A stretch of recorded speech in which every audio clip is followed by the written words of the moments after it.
nominated MCA wa chama ya UDA katika jiji la Nairobi, na baadhi yangu hapa niko na viongozi wa Nairobi.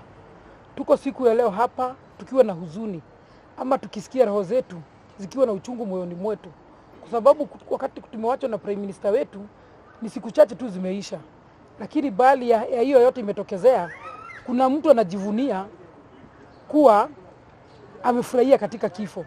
Mimi ningependa kuambia Governor wa Nyeri, Mutahi Kahiga, tunajua yeye ile mazungumzo alizungumza jana, yeye mwenyewe ilimfaidi, na yeye mwenyewe kwanza ni mmoja wale watu wamefaidika, kwa sababu yeye alipata kiti ya governor wakati former governor wa huko alikufa. Kwa hivyo kwake ni sherehe mtu wote akikufa. Sisi tunasikia tukiwa na huzuni sana, na tumesikia ame step down.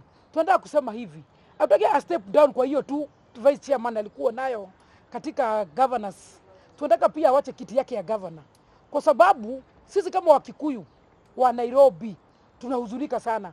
Huwezi weka Wakikuyu wote kwa debe moja. Mtu mmoja Mkikuyu anaongea anasema Wakikuyu wamefurahia, sisi hatujafurahia, bali hata sasa sisi tunahuzunika tukikumbuka Prime Minister ameaga dunia. Ni mtu akona familia yake, akona watoto wake, na pia ni kiongozi wa Kenya mzima. So mimi ningependa kuambia Mutahi Kahiga, umetukosea sisi kama Wakikuyu, umetukosea sisi kama wananchi wa Kenya, na hiyo kitu hajatufurahisha.